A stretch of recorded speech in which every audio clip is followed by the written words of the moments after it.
Hello everyone, कैसे हैं आप लोग? सब ठीक हैं? ओके।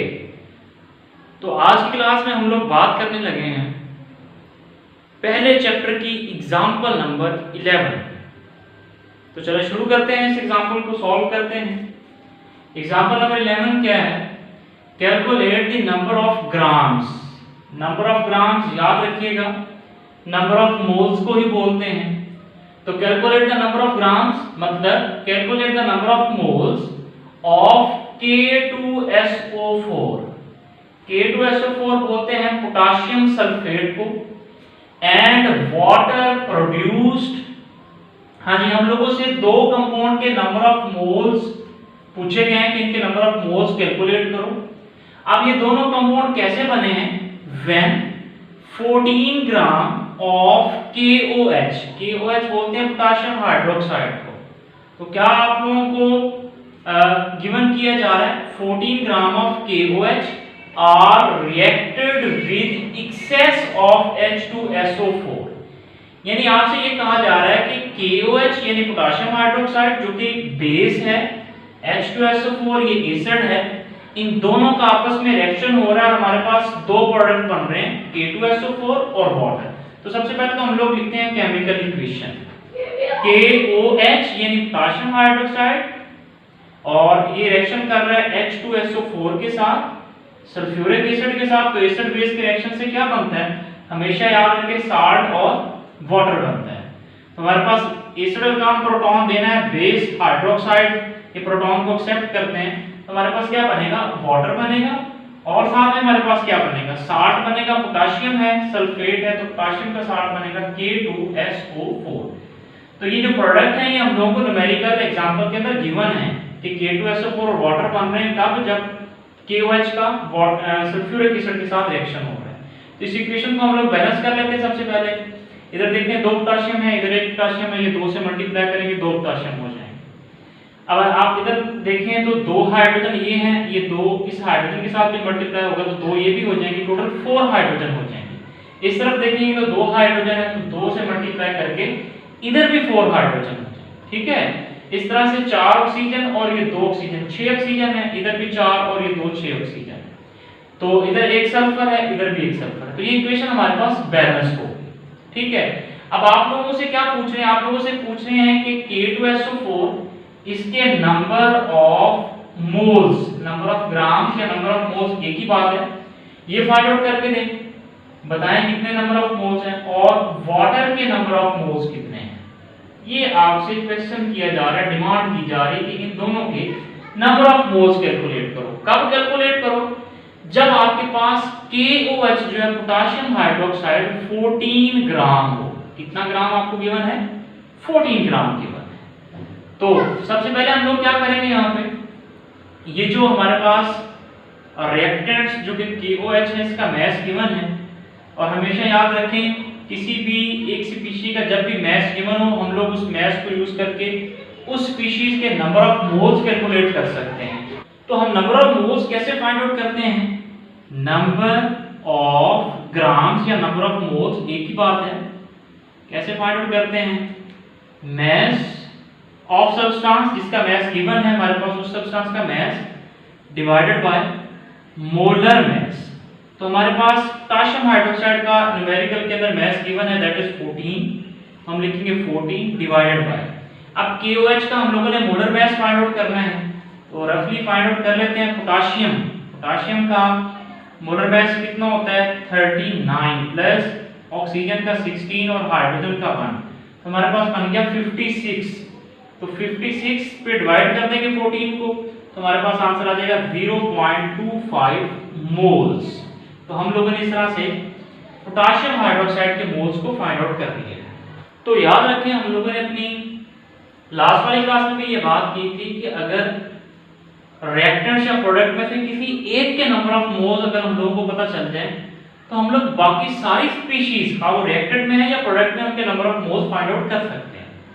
अब हम लोगों को इसके नंबर ऑफ मोल्स पता चल गए कि पोटाशियम हाइड्रोक्साइड के नंबर ऑफ मोल्स कितने हैं, हम लोग इसके नंबर ऑफ मोल्स भी फाइंड आउट कर सकते हैं, इसके भी फाइंड आउट कर सकते हैं, इसके भी फाइंड आउट कर सकते हैं।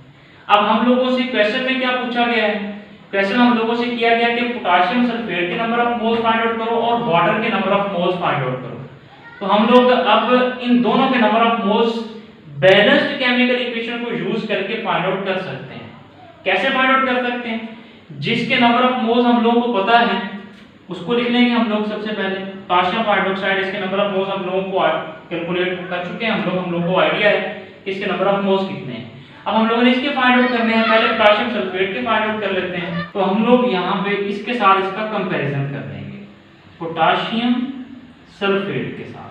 अब बैलेंस्ड केमिकल इक्वेशन को हम लोग यूज करेंगे। तो बैलेंस्ड केमिकल इक्वेशन में देखें आप लोग, पोटेशियम हाइड्रोक्साइड के कितने मोल्स है बैलेंस्ड केमिकल इक्वेशन में? 2 मोल है। तो लिखेंगे यहाँ पे 2 रेशो।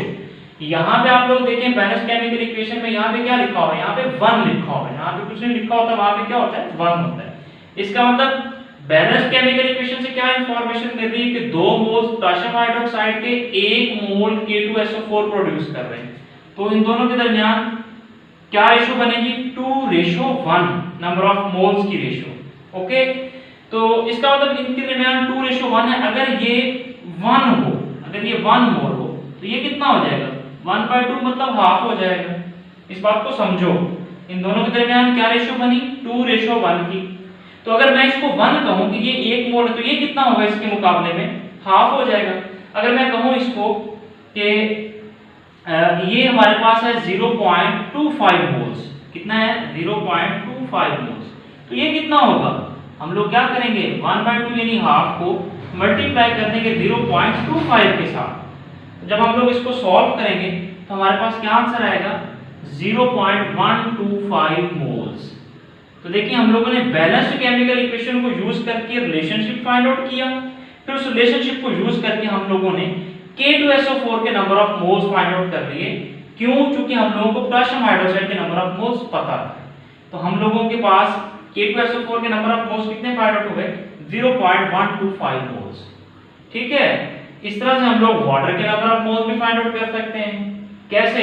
इसके नंबर ऑफ मोल्स हम लोगों को पता है, तो हम लिखेंगे पोटेशियम हाइड्रोक्साइड, इसको कंपेयर कर देंगे हम लोग वाटर के साथ, H2O। अब बैलेंस्ड केमिकल इक्वेशन में देखो ये कितने मोल है? 2 मोल है। वाटर के साथ क्या है? वाटर के कितने मोल है? 2 मोल है। तो दोनों के दरमियान रेशो क्या बनी? 2:2 की। तो अगर ये 1 हो तो ये भी 1 हो जाएगा। अगर ये 5 मोल हो तो ये कितने मोल हो जाएगा? 5 हो जाएगा। ये अगर 7 मोल तो ये कितने मोल हो जाएगा? 7 मोल हो जाएगा।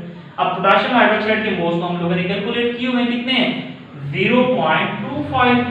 तो इसके कितने हो जाएंगे? 0.25 मोल्स। तो इसका मतलब हम लोगों ने पोटेशियम सल्फेट के भी मोल्स फाइंड आउट कर लिए और वाटर के भी मोल्स फाइंड आउट कर लिए। तो हमारा पहला हिस्सा जो है न्यूमेरिकल का वो कंप्लीट हो गया। हमसे यही पूछा गया था कि नंबर ऑफ ग्राम्स मतलब नंबर ऑफ मोल्स, इसके भी फाइंड आउट करो, इसके भी फाइंड आउट करो। ये हम लोगों ने फाइंड आउट कर दिए हैं यहाँ पे। अब जब हम लोगों ने इनके number of moles find out कर दिए तो हम लोग इनका मास भी फाइंड आउट कर सकते हैं। कैसे? जैसे पोटेशियम सल्फेट का आपसे पूछे मास बताओ कितना है, मोल्स तो इसके इतने बताओ, इसका मास कितना है। देखो हम लोग क्या करेंगे, हम लोग फिर यही वाला फार्मूला यूज करेंगे। क्या है? Number of moles mass over molar mass.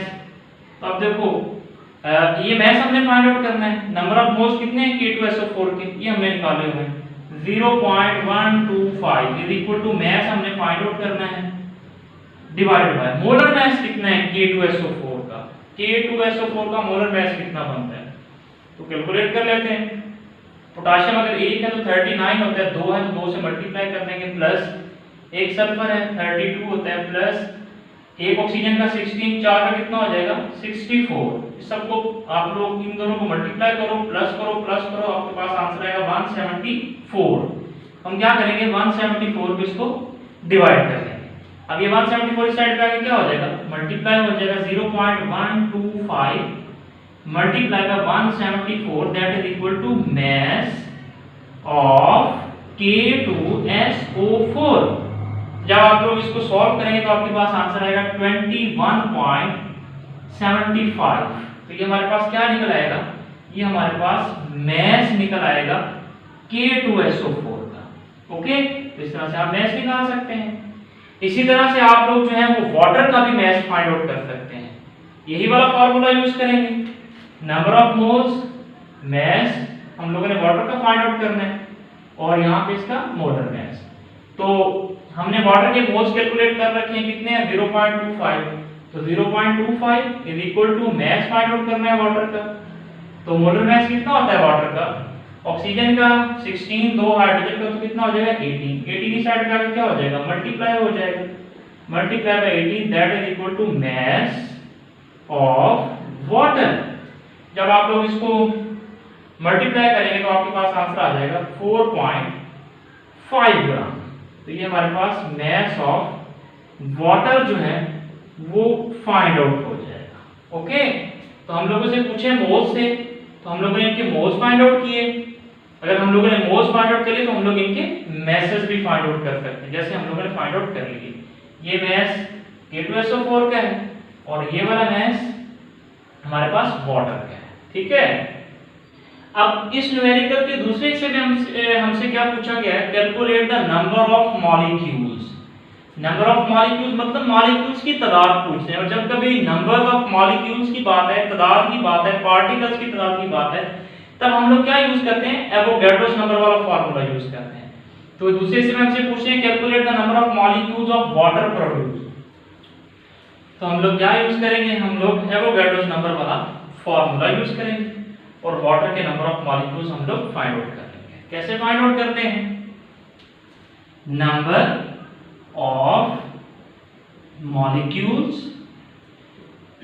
that is equal to mass of water divided by molar mass of water multiplied by Avogadro's number।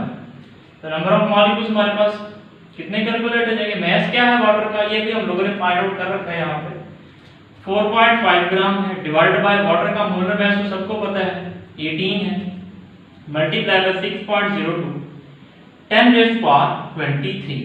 ठीक है, तो जब आप लोग इसको सॉल्व करेंगे तो आपके पास आंसर आ जाएगा 1.505 multiply by 10⁻23 number of molecules of water. तो इस फॉर्मूले को यूज करके हम लोग वाटर के मॉलिक्यूल्स को फाइंड आउट कर लेंगे।